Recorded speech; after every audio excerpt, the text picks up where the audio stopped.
Welcome to the Gentleman's Guide to the Accursed. I received a video request from someone who happened to pick up a hard copy of, I can't remember, it might have been The World Below, it could have been Monster Kingdoms.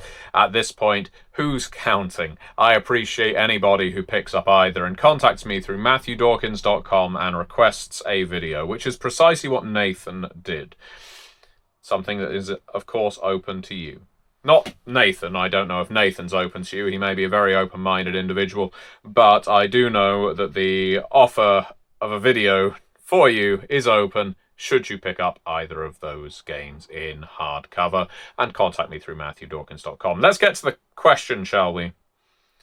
Nathan says, I could get a video explaining what a ghost or poltergeist player could expect from an average play session and what the progression of his character might look like over a chronicle/campaign. Hopefully, unlike Wraith, there's more of an emphasis on haunting the living and interacting with the skinland/living. From Nathan. Thank you very much, Nathan, for the question. It is a very good one because it highlights one of the key differences between Curseborne and Wraith the Oblivion as an example. Hell, even Curseborne and Geist the Sin Eaters in a way.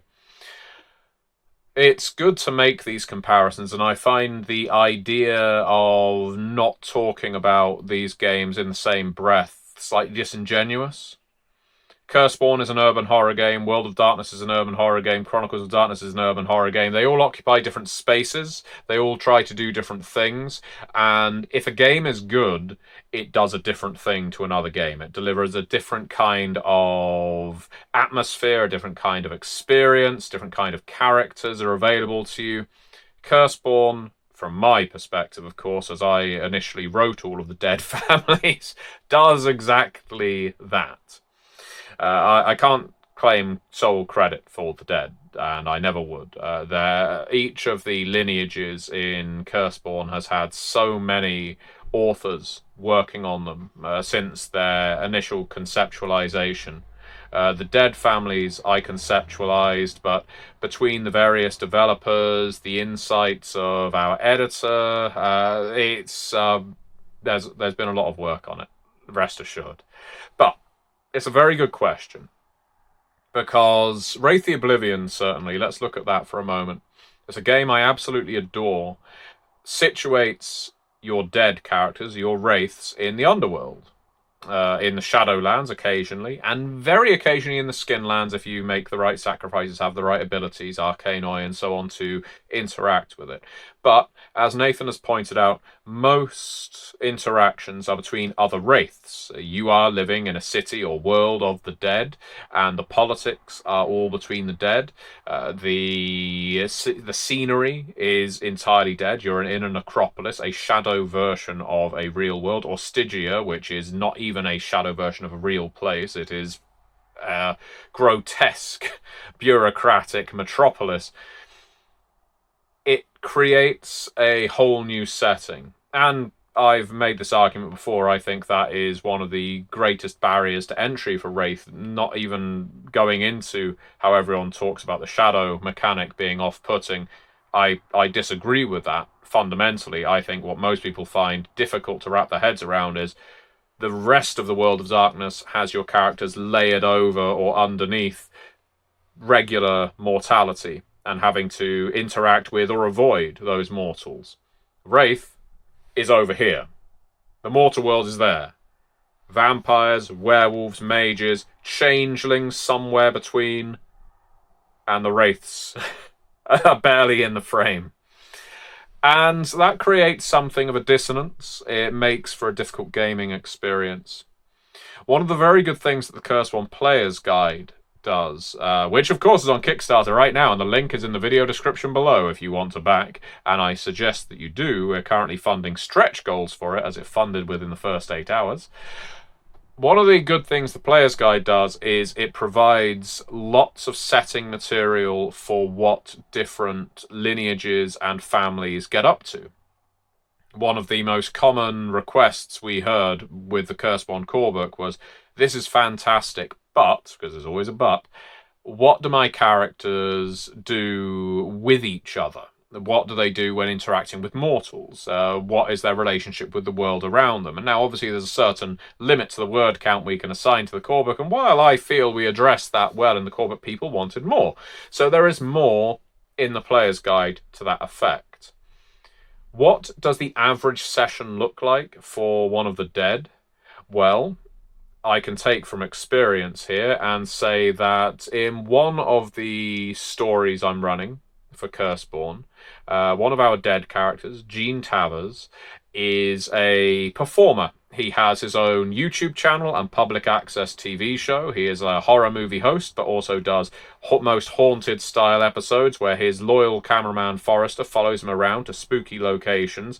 They film supernatural events, catch them on camera. He plays this Sven Gulli, Vincent Price type, a washed-up actor who can only make his way now by hosting this show. He is quite doggedly loyal to the same corpse, while he will occasionally possess other ones. He always returns to the one that makes him famous. That's the face everybody knows, after all. And as a poltergeist, curiously enough, because this is what you asked about, Nathan, he sets these things up to terrify people. What's more, very recently in the campaign that we're running, he basically ran out of cursed dice, which means he succumbed to his damnation, which means he was desperate to create an urge of, desperate to exploit, I should say, the urge of fear. He had just interacted with the Void, and while Voids are a common enough adversary that you may wish to eliminate, he made a deal with this one to haunt this burned out motel and gas station, and Gene, our dead, lured driver off the road to this burned out place, saying, my cameraman has had a heart attack in here, I desperately need your help, and basically sent this person to their doom meeting this Void, because the terror that they experienced gave Gene strength. He exalts in the fear of others. Now, that is a microcosm, a tiny example of what one dead character might do. This poltergeist is a celebrity type, a presence type in terms of the attribute, someone who wants a lot of attention focused on them. But similarly, you could have poltergeists who are more hidden in the shadows, manipulating things, making things worse for the people living around them. You asked, Nathan, what a dead would do in an average session. Well, partly that's going to be dictated by the plot, partly that's going to be dictated by the crew around them, and partly it's going to be dictated by the kind of character you are. But the main thing to keep in consideration, and I apply this to any one of the accursed, is what is their damnation? What major path did you go to? Because that will have a big effect on the damnation that you are going to be working around, working toward. Your torments as well. These are ways you are going to be earning momentum. You're going to be earning curse dice by succumbing to various things that are not necessarily advantageous, but they will make you powerful in the end. So a poltergeist, as an example, is going to be setting things up to exploit people's fear. Good examples of locations for that are a poltergeist that carves out territory in a theme park. Theme parks are perfect for poltergeist. Hell, they're perfect for a great many of the dead. Not just because some theme parks, especially busted up old carnivals, are spooky and creaky and wicked and filled with dark secrets, but because these are places where adrenaline pops. This is where poltergeists and mavens may well actually come together and work together without being at each other's throats and judging each other too much. They may even argue. I think there was more pleasure that came off of that roller coaster, don't you? No, I was detecting considerably more fear than pleasure. And you can debate over it. You know, the poltergeist can have the haunted house and the ghost train. The mavens can have the tunnel of love and the VR simulations and so on. Basically, your poltergeists can absorb a lot of the, well, and this is a mistake. This is where I was going here. The dead aren't feeding. The dead feed others. That's where they gain strength. They want to instill the urge of fear. In the case of the poltergeist, they don't want to suck it out of others so they're not afraid anymore. They want to amp it up, and then just basically walk away. Unless there's a hungry there, like a black heart, who will then sap it away and return the victim to neutral.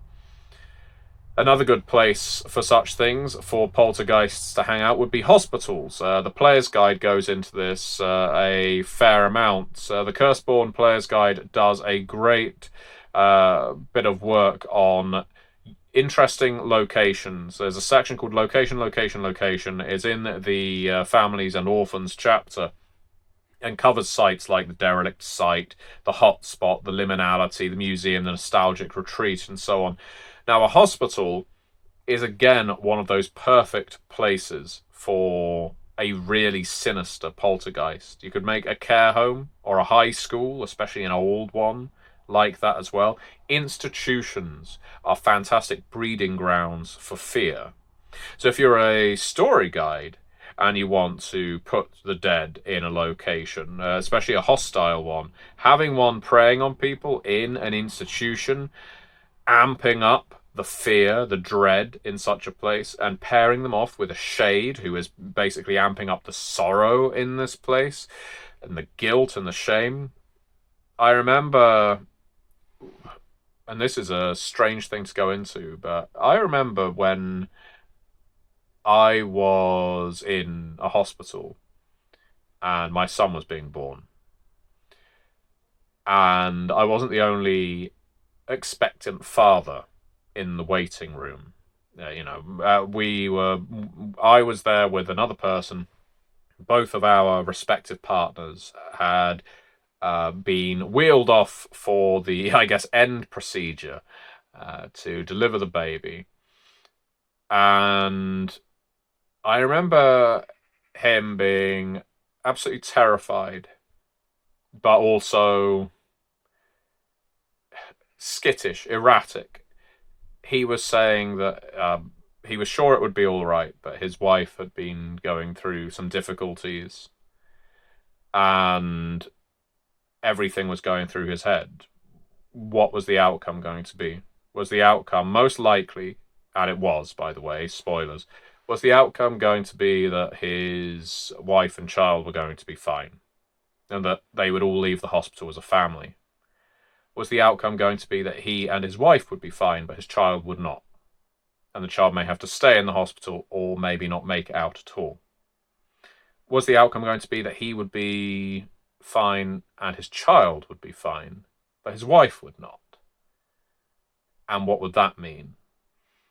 And that kind of dread, it always stuck with me, the idea of it from a horror perspective. I see an awful lot of scenarios through a writer's or gamer's or story guide's lens, I suppose it's fair to say.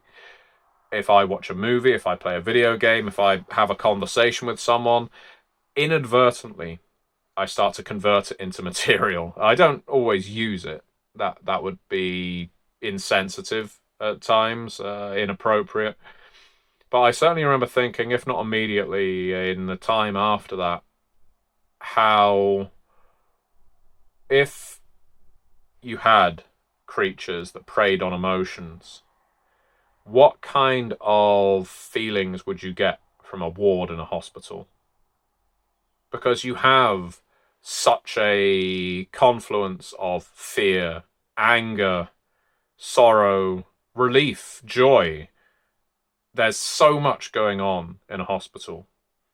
So what a perfect place for the dead in Curseborne to hang out, just waiting around in the communal area, basically making the feelings worse and worse until finally someone comes in and says, right, you lot, cut it out, get outside, take a smoke break, because you're making everybody in here code, basically. You're causing panic attacks, you're causing heart attacks. The staff keep making mistakes because everyone in here is in a heightened state of sensation and awareness. So, in answer to the question of how the dead advance in Curseborne, that's a fairly simple one. Just like every other creature or accursed in Curseborne, you can gain your spells, you can boost your skills, you can boost your attributes, but there is also the element of where you go within your family. Now, the Poltergeists, I'm going to read an extract here from the Player's Guide. The Poltergeists are built on a system of respect. Respect is an assumed entitlement. The Phantoms, that's the Poltergeists, are expected to address their elders with formal titles and honorifics. Territory is brokered like currency, as while phantoms may come and go as they please, that sweet taste of fear can only be harvested within your own land, open territory, or with permission from its occupant. The boundaries in which a night terror can operate are strictly governed by the eldest, and phantoms arriving in a new locale must appeal to that eldest for a haunt. Ignorance of the rules is rarely considered as an excuse, especially as many elders are so twisted by fear that the feelings of others are quite inconsequential. I'm going to cut in here and point you toward a character, my favourite Batman villain, Scarecrow. Scarecrow is, I think, a wonderful idea for a villain. Just the basic concept, fear itself, in a rather fragile form. And I always think Scarecrow is one of the least redeemable characters in Batman. Almost every one of the villains has some kind of way in, and the Scarecrow is just a psychopath, a sadistic psychopath. And that can make for very boring stories, but when writers get it right, what you end up seeing is a man utterly consumed by his own fears. He is so racked with phobias, but the only way he can derive joy from life is by making others afraid as well. That's how I see elders of the Poltergeist family. Cunning poltergeists levy favours from newcomers to broker introductions in heavily populated areas. The eldest often employs other accursed to resolve haunting disputes readily involving poltergeists, should they wish to reward them with freshly vacant territory or set them against their peers. These groundskeepers are greatly feared, even by creatures as warped as the poltergeist, as if they're unleashed, the situation is dire indeed. When night terrors congregate, it's to share stories of their conquests, compare notes, and engage in games of one-upmanship. Monthly meetings, often masquerading as self-help or AA sessions, are the norm when the populace supports it. So poltergeists, they are going to rise up in the territorial ladder, the influence ladder, the way that they are exerting themselves over other poltergeists. The greater span of land or haunted territory that you control is a big factor in how much respect you earn. But it doesn't have to be a wide expanse. It could just be a solitary building that is utterly grim for everybody within it. If you can really refine that fear to a heady punch, then you're going to garner an awful lot of respect from your fellow poltergeists. And as your entanglement grows and you gain access to more powerful spells and their advances, then of course that is going to apply a level of respect to the amount of fear you can mete out. The question of how well the dead interact with the living, well, it is essential in Curseborne. The dead cannot function without the living. The dead are not going to hang around purely on their own, and it's the way I run Curseborne as well. Mortals are far more common. You'll interact with mortals far more often than you will interact with other accursed. It is a necessary part of Curseborne that it is in the world, and the people who live there and their belief, their approach, their rationalization of what you are, how you might use them, the affectionate bonds you might form with them, is a vital element of Curseborne. If you are only ever interacting with other supernaturals, you lose sight of what it was you were, and thus become probably an unmitigated monster. So having mortals in your life is vital, and you don't exist in a secondary plane, a Shadowlands, or an underworld.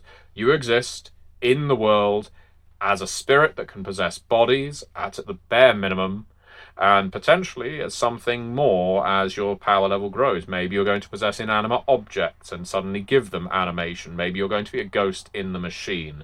Maybe you'll prefer life outside of a solid form. How about that? Wouldn't that be strange?